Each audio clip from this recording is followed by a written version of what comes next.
Lecture audio du conte Olé, veilleur de la tour de Hans Christian Andersen par Valérie Alain.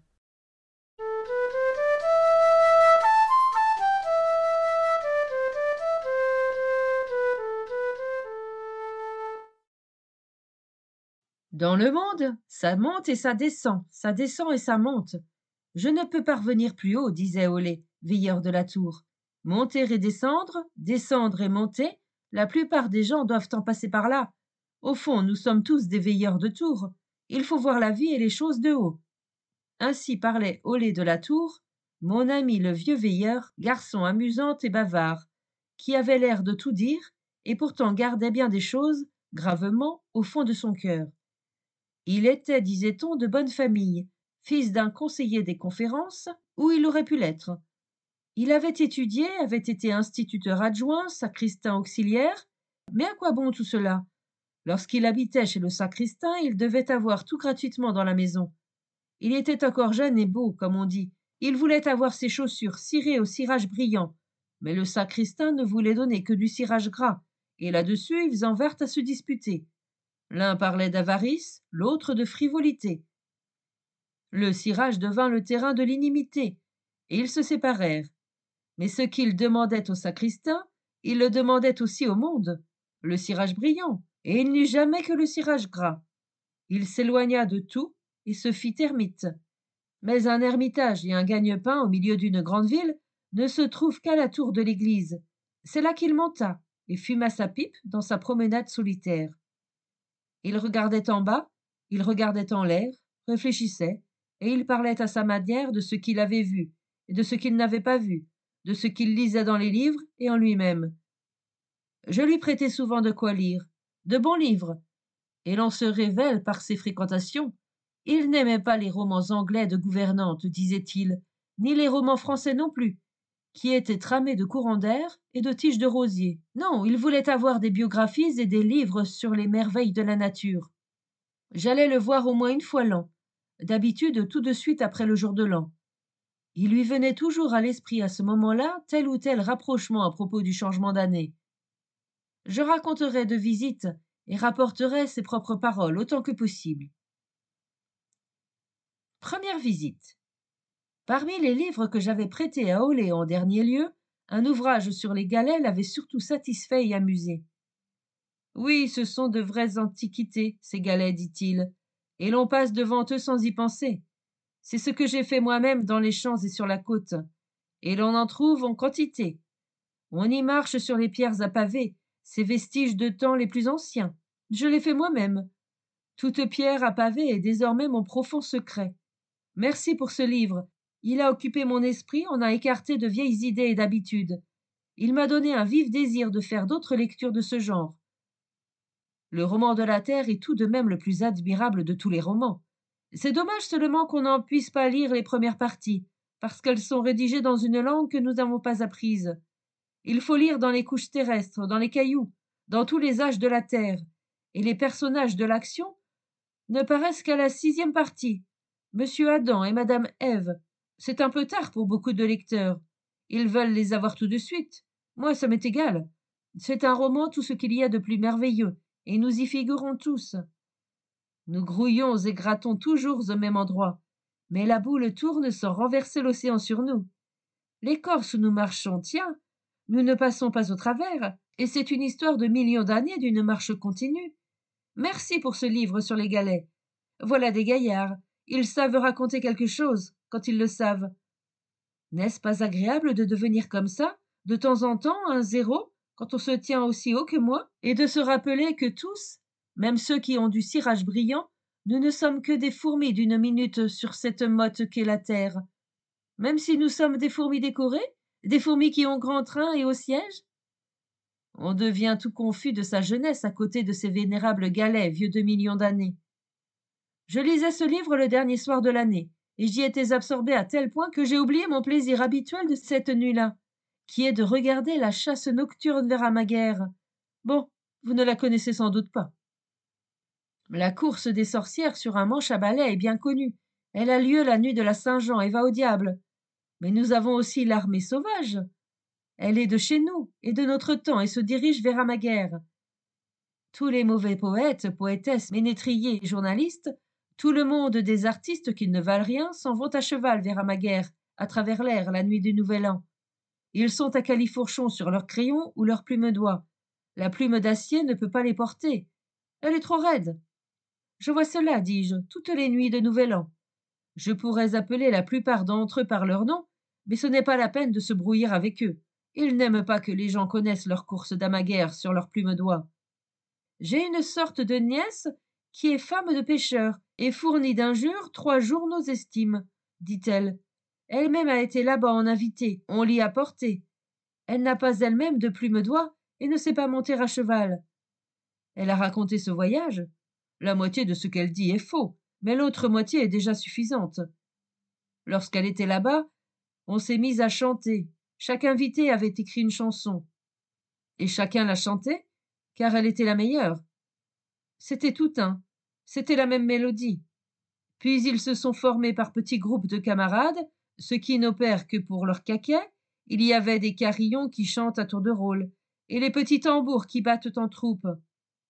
On faisait connaissance avec ceux qui écrivent sans ajouter leur nom, c'est-à-dire pour que le cirage gras a le pas sur le cirage brillant. Il y avait le bourreau et son valet, et le valet était le plus rude. On ne faisait d'ailleurs pas attention à lui.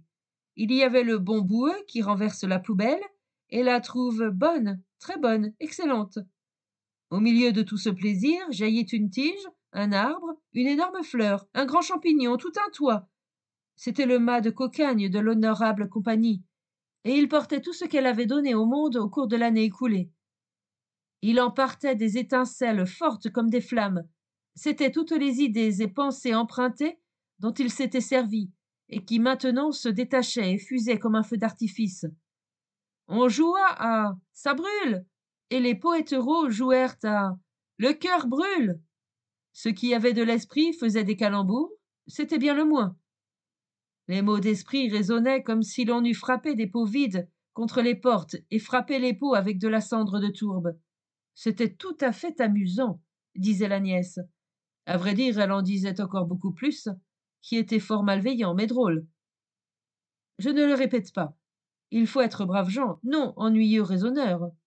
Vous comprenez que lorsqu'on est ainsi au courant, comme moi, de la fête qui a lieu là-bas, il est naturel qu'on guette toutes les nuits de Nouvel An pour voir s'envoler la turbulente armée. Si quelques-uns me manquent, une année, d'autres les ont remplacés. Mais cette année, j'ai négligé de voir passer les convives.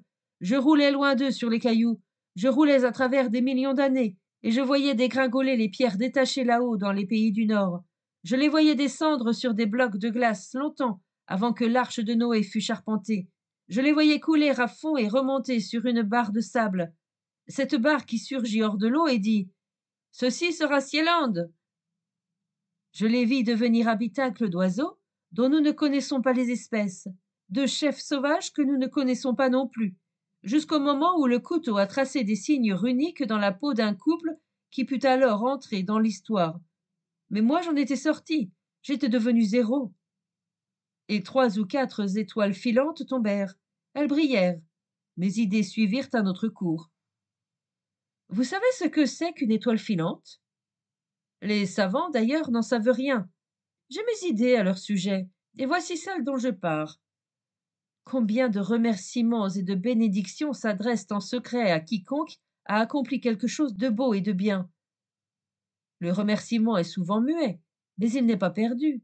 J'imagine qu'il est recueilli par la lumière solaire, et que le rayon du soleil descend là, secret, muet, mais sensible, sur la tête du bienfaiteur. Si c'est un peuple entier qui, au cours des temps, exprime sa reconnaissance, le remerciement arrive comme un bouquet, choix comme un bouquet sur la tombe du bienfaiteur. C'est pour moi vraiment un plaisir, quand je vois des étoiles filantes, surtout la nuit du Nouvel An, de rechercher qui, à ce moment, reçoit le bouquet de reconnaissance. Pour finir, une brillante étoile filante tomba au sud-ouest. Bénédictions et remerciements à beaucoup, beaucoup de monde. À qui cela était-il adressé?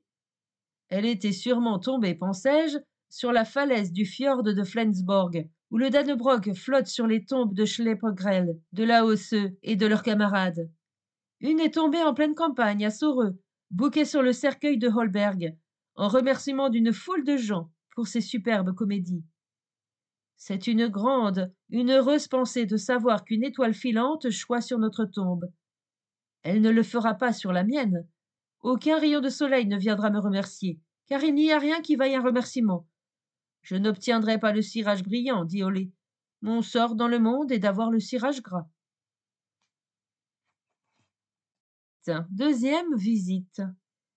Ce fut le jour de l'an quand je montai à la tour, et Olé parla des coupes vidées au passage de la vieille à la nouvelle goutte. C'est ainsi qu'il appelait l'année. J'entendis ainsi son histoire sur les verres, et elle n'était pas dépourvue de sens. Quand la pendule a sonné minuit, la nuit du nouvel an, les gens se levèrent autour de la table, leur verre plein, et boivent le skoul de la nouvelle année. On commence l'année le verre en main, c'est un bon commencement pour les ivrognes. On commence l'année en allant se coucher, c'est un bon commencement pour les paresseux. Le sommeil jouera sans doute un grand rôle au cours de l'année, les vers aussi.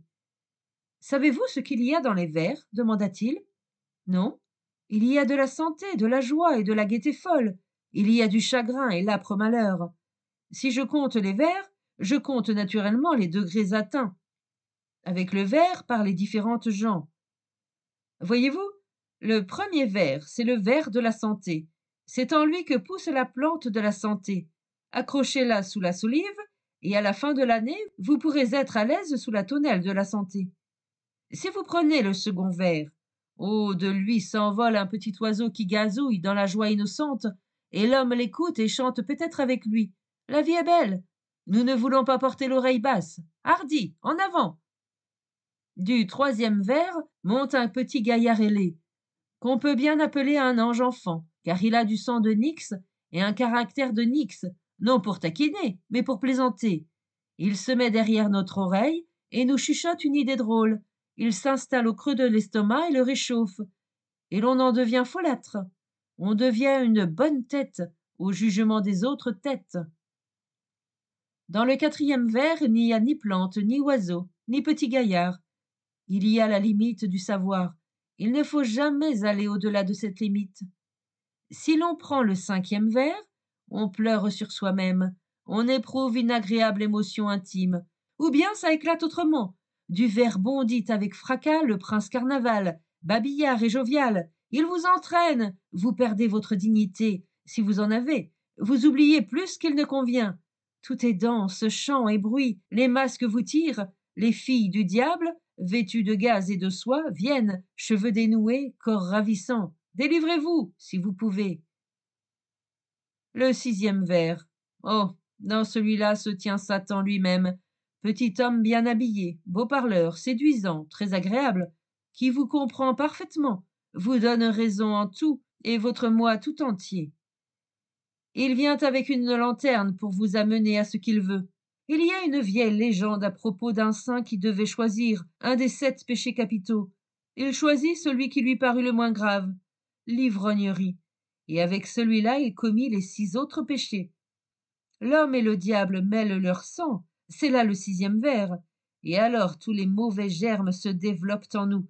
Chacun d'eux lève, comme le grain de sénévé de la Bible, s'épanouit en arbre sur le monde entier, et la plupart des gens n'ont plus d'autre ressource que le creuset pour être remis à la fonte. Voilà l'histoire des vers, dit Olé, veilleur de la tour, et elle va avec le cirage brillant comme avec le cirage gras. Je la donne avec les deux. Ceci était la seconde visite chez Olé.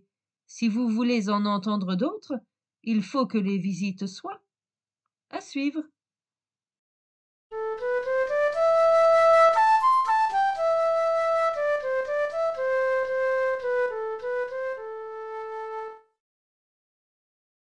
Fin de la lecture du conte Olé, veilleur de la tour. Merci de votre écoute. Je vous rends vos oreilles, cœur avec les doigts.